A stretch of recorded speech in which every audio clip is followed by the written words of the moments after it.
PSH, bonjour! Aujourd'hui, pour ce dernier épisode de 2 minutes un shiny, nous allons nous intéresser au pinacle absolu et indétrônable de l'univers Pokémon. Un animal qui tiendrait la dragée haute à Arceus lui-même et duquel dépend la sécurité entière de l'univers. Ça te va comme intro? Bof, ça paraît pas honnête. Bon là, je vais pas être objectif. Pour une raison qui échappe à tout le monde, moi le premier, Polichombre a toujours été l'un des Pokémon, si ce n'est LE Pokémon que je préfère. À cela, je ne peux donner d'explication. Je me souviens avoir vu étant petit un épisode de l'anime lui étant consacré, et qui m'avait alors fait forte impression, et je pense que tout est parti de là. Mais c'est bien tout.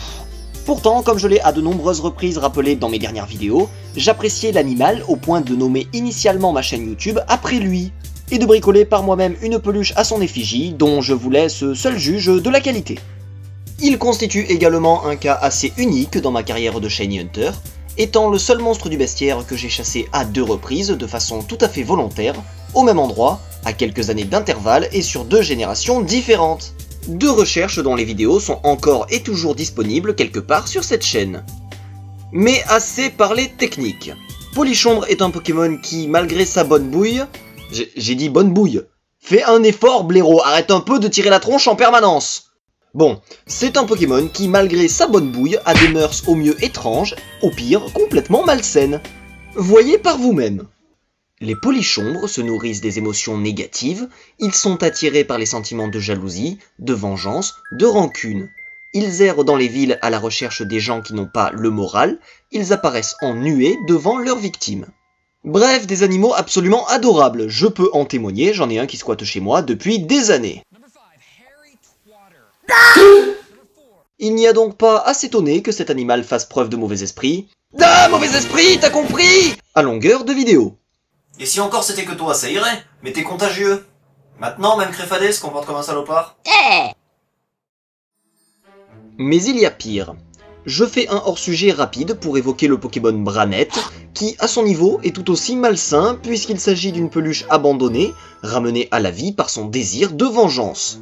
Simplement mue par sa haine, elle recherche activement la personne qui l'a laissé tomber, et on se doute bien que c'est pas pour lui faire des poutous.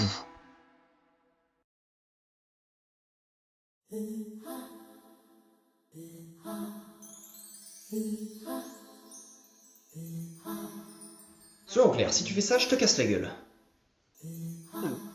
De la même manière que un Solourdo était tiré du mythe japonais du Tsuchinoko, qui était tout compte fait un animal bien inoffensif, Polichombre et Branette sont eux aussi issus du folklore japonais.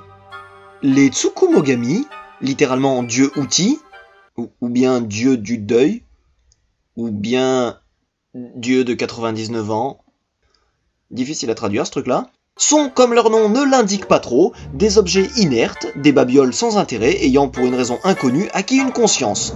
Un peu comme Jean-Claude Van Damme.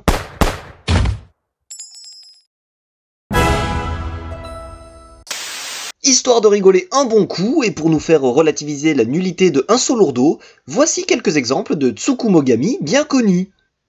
Burabura, c'est une lanterne. Boroboroton, un futon. Zorigami, une horloge, et une petite pensée pour ce film. Ungaikyo, un authentique miroir, et une autre pensée, cette fois-ci pour ce film-là. Le Bakezori, c'est une sandale, une vieille tongue qui a elle-même des pieds. Une question qui subsiste est donc, comment appelle-t-on le dieu issu des tongs de cet animal? Bakezori no Zori, peut-être? Et le meilleur pour la fin, le Kasa Obake, littéralement monstre parapluie, prière de noter la jambe absurde qui lui tient lieu de manches. Je ne peux que vous conseiller d'en chercher d'autres par vous-même, c'est un univers absolument fascinant. Ceci étant dit, je me permettrai de faire une remarque. Vous qui êtes si prompt à critiquer les nouvelles générations de Pokémon pour leur design absurde, souvenez-vous que le Pokémon le plus absurde n'égalera jamais ça. Revenons à Polichombre et à Branette. Ningyo-Kuyo est un festival traditionnel nippon consistant, de manière simplifiée, en des funérailles réservées aux poupées. Voyons cela comme un rite de passage. Tous autant que nous sommes, nous avons eu étant enfants des peluches, des poupées ou d'autres trucs plus ou moins crédibles que nous avons chéris. Ce festival constitue un peu leur enterrement. et donne l'occasion de remercier ces objets pour les bons moments que nous avons passés en leur compagnie, quand nous étions enfants, quand ils nous tranquillisaient la nuit, quand nous les trimballions partout dans nos aventures. Aujourd'hui, nos chemins se séparent, mais ces moments passés à leur côté resteront ancrés en nous, et ce dernier cérémonial en leur compagnie nous permet de leur rendre hommage. Voilà qui est, à mon humble avis, une très belle cérémonie qui mériterait de s'importer dans nos territoires. Polichombre et Branette sont quant à eux des poupées n'ayant pas eu droit à cette cérémonie, qui ont simplement sombré dans un oubli injuste, un abandon pur et simple, comme tant de ces jouets que nous avions étant petits. Et aujourd'hui, alors que ma carrière touche à sa fin, il est temps de réparer cette injustice. De se souvenir que Polly, en fidèle sidekick, m'aura accompagné tout au long de cette aventure, aura certes subi quelques transformations physiques pas piquées des hannetons, mais aura toujours su apporter sa joie de vivre à des vidéos qui sans lui auraient été bien ternes. Adieu Polly, nous avons vécu de belles choses ensemble. Aujourd'hui, tu peux partir en paix. Compte là-dessus, je resterai t'emmerder jusqu'au bout. Et merde!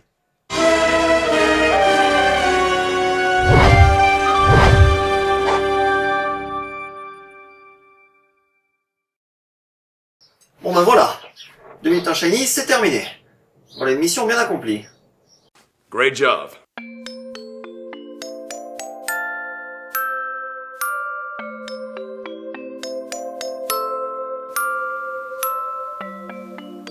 What the fuck? Je suis filmé et mon droit à l'image. Putain de merde.